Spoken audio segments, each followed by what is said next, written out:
사도신경 하심으로 우리의 신앙을 하나님 앞에 고백합니다. 나는 전능하신 아버지 하나님 전지의 창조주를 믿습니다. 나는 그의 유일하신 아들 우리 주 예수 그리스도를 믿습니다. 그는 성령으로 잉태되어 동정녀 마리아에게서 나시고 본디오 빌라도에게 고난을 받아 십자가에 못 박혀 죽으시고 장사된 지 사흘 만에 죽은 자 가운데서 다시 살아나셨으며 하늘에 오르시어 전능하신 아버지 하나님 우편에 앉아 계시다가 거기로부터 살아있는 자와 죽은 자를 심판하러 오십니다. 나는 성령을 믿으며 거룩한 공교회와 성도의 교제와 죄를 용서받는 것과 몸의 부활과 영생을 믿습니다. 아멘. 찬송가 303장입니다. 찬송가 303장입니다. 날 위하여 십자가에 중한 고통 받으사 대신 죽은 주 예수의 사랑하신 은혜여 보배로운 피를 흘려 영영 죽을 죄에서 구속함을 받은 우리 어찌 찬양 안 할까. 예수 안에 있는 우리 한량없이 즐겁고 주 성령의 위로함이 마음속에 차도다. 전국 음악 소리 같은 은혜로운 그 말씀 끊임없이 듣는 우리 어찌 찬양 안 할까. 이 세상의 모진 풍파 쉬지 않고 불어도 주님 안에 보호받는 우리 마음 편하다. 늘 깨어서 기도하고 저 천국을 바라며 주님만을 기다리니 어찌 찬양 안 할까. 아멘. 기도하겠습니다. 사랑의 하나님, 오늘도 우리에게 순간순간마다 합당한 은혜를 베풀어 주심을 감사를 드립니다. 하나님, 특별히 기도하옵기는 우리 성도들 가운데 기저질환으로 인해서 고통당하는 성도들 도와주시기를 원합니다.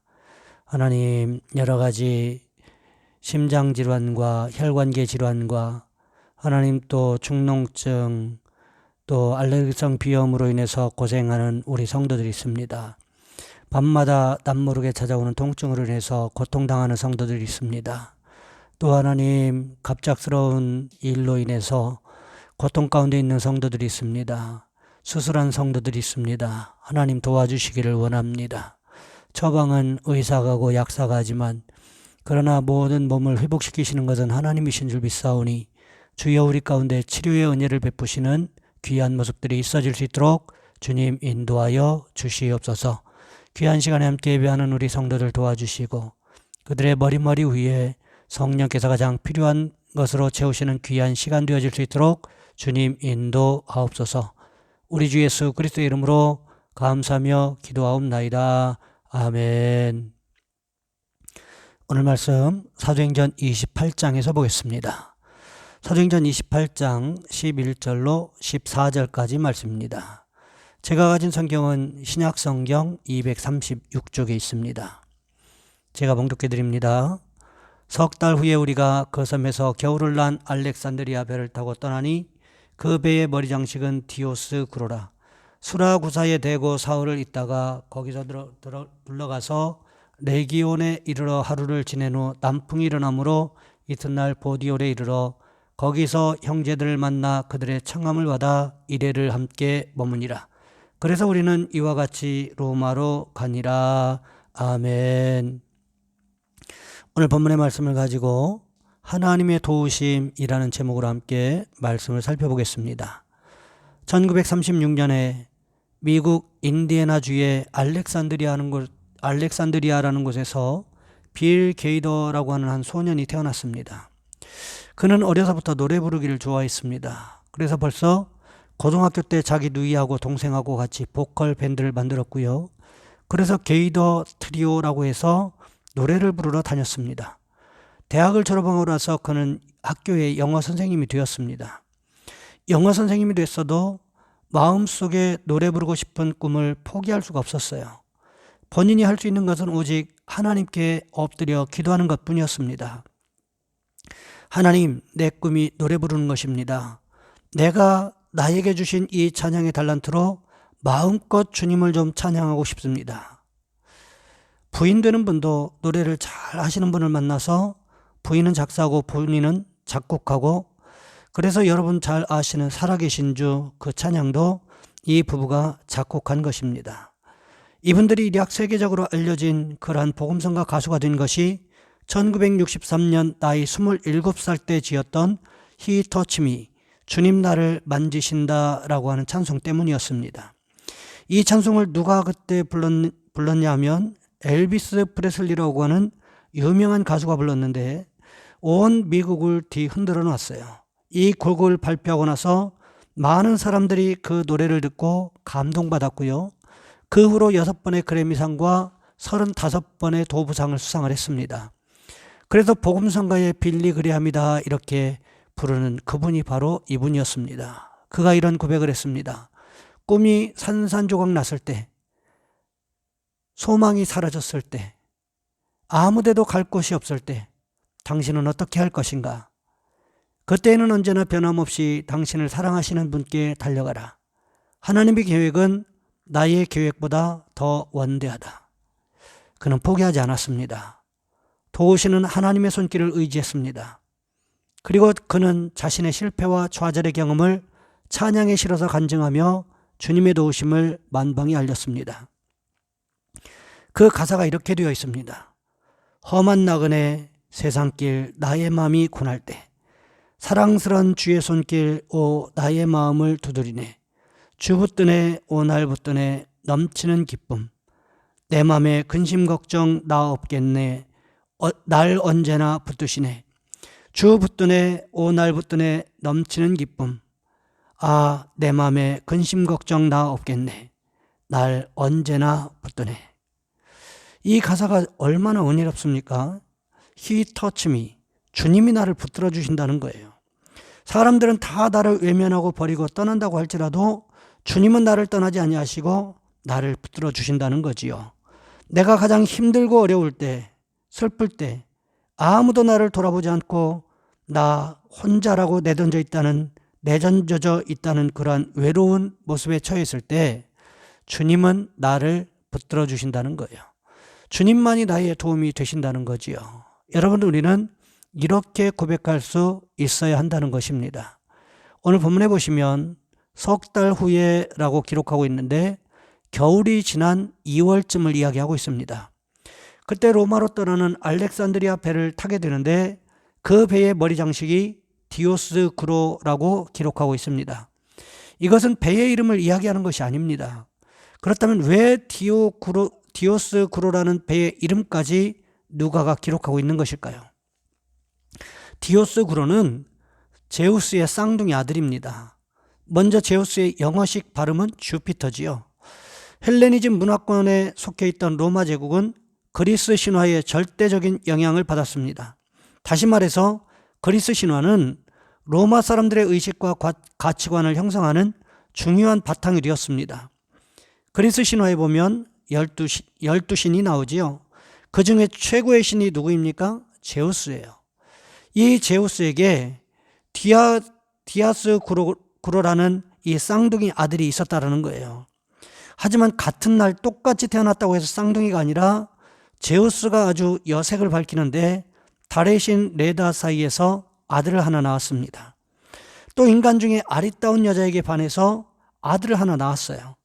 각기 다른 여인에게서 아들을 낳았는데 이 두 아들이 너무 많이 닮았기 때문에 쌍둥이다 이렇게 불렀다라는 거지요. 그래서 제우스가 쌍둥이 중 하나인 캐스터라는 아들에게는 바다를 맡겨서 항해하는 사공들을 잘 안위하도록 하는 권한을 주었고, 또 다른 아들인 폴록스에게는 장사하는 이들의 이윤을 잘 남겨서 부자가 될 수 있도록 하는 권한을 주었습니다. 이 둘을 합친 것이 바로 디오스구로입니다. 이 배를 캐스터와 폴룩스라는 두 신이 책임지고 있습니다. 그런데 이 두 신이 책임지고 있는 배에 276명의 바울의 일행이 타고 있다는 거지요. 이들이 지난 5개월간 하나님의 도우심을 목격했습니다. 그런데 이들이 지금 타고 있는 배의 이름이 제우스의 쌍둥이 아들인 바다의 신과 산업의 신이 지켜준다는 디오스구로입니다. 그렇다면 누가는 왜 이렇게 배의 이름까지 구체적으로 기록하고 있는 것일까요?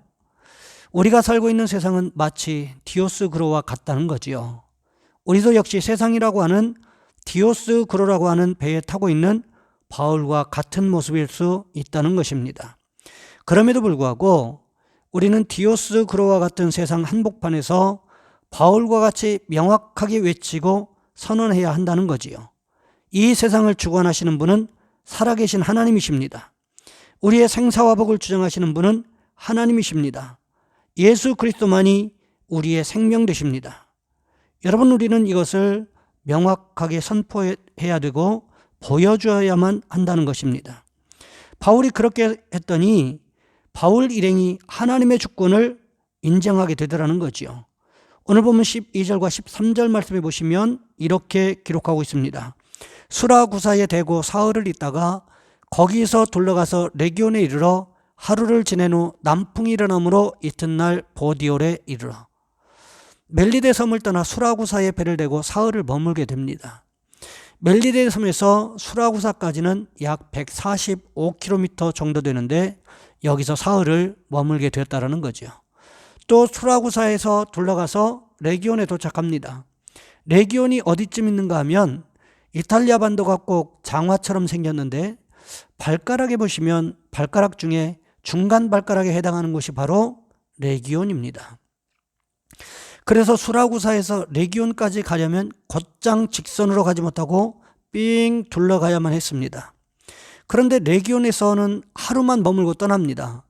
남풍이 일어남으로써 이튿날 보디올에 이르렀다 기록하고 있습니다. 이것이 아주 중요한 대목이라고 할 수 있어요. 레기온에서 보디올까지는 무려 370km의 거리입니다.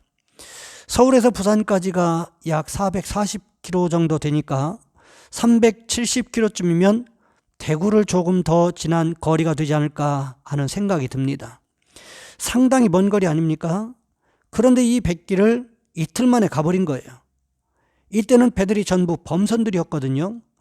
돛을 달아서 바람에 힘으로 가는 배들이었다는 거지요. 아니면 사람들이 노예들이 노를 저어서 움직이는 배들인데 370km를 이틀에 돌파한다? 사실 이건 불가능한 일이었다는 거지요. 이것이 어떻게 가능했을까요? 하나님께서 폭풍우가 일어나지 않을 정도의 강력한 남풍을 불게 하셔서 범선이 쾌속선으로 변해버리게 된 거지요. 그렇다면 하나님께서 왜 이렇게 환경을 바꾸셔서 보디올에 도착하게 하신 이유가 어디 있을까요? 보디올은 실질적으로 로마로 가는 육로가 시작되는 지점이라는 거지요. 200여 킬로만 더 걸어가면 로마의 심장부에 도착하게 됩니다. 원래는 닷새 정도 걸리는 거리를 강력한 남풍으로 역사하신 이유는 로마의 복음을 모르는 사람들에 대한 하나님의 뜨거운 마음이 있었다는 것입니다. 오늘날 왜 하나님께서 우리의 삶의 환경을 바꾸시면서 그렇게까지 역사하실까요? 그것은 우리 주변에 예수 믿지 않는 사람들에게 복음을 전하기 위한 한 가지 방편이라는 것입니다. 그렇게 해야만 사람들이 예수 믿는 사람들에게 관심을 갖기 때문이라는 거지요. 바울 일행 276명은 이미 바울을 통해 복음을 들었습니다. 하나님께서 역사하시는 현장을 보았습니다. 하지만 다른 사람들은 보고 듣지 못했다라는 거지요. 그런데 닷새 동안 가야 되는 뱃길을 이틀 만에 주파해버리는 것을 보면서 어떤 생각이 들었을까요? 디오스쿠로라는 이 배에 타고 있는 사람들이 바울이 말하는 하나님이 살아계시다는 생각, 바울이 전하는 예수가 진짜라는 생각이 들지 않았겠느냐는 거지요. 여러분, 그렇습니다. 우리는 우리의 환경을 통해 일하시는 하나님을 증거해야만 한다는 것입니다. 바라기는 우리의 삶의 환경이 바뀜으로 인해서 복음을 증거하는 축복이 있으시기를 주님의 이름으로 부탁을 드립니다. 이 시간 우리 한 목소리로 함께 기도합니다. 하나님, 우리 환경 가운데 일하여 주옵소서. 그래서 우리 주변에 있는 사람들에게 우리도 바울처럼 복음을 전하게 하옵소서. 이 시간 우리 주여 한번 간절히 부르신 후에 한 목소리로 기도하겠습니다. 주여, 사랑의 하나님, 우리를 도와 주시기를 원합니다.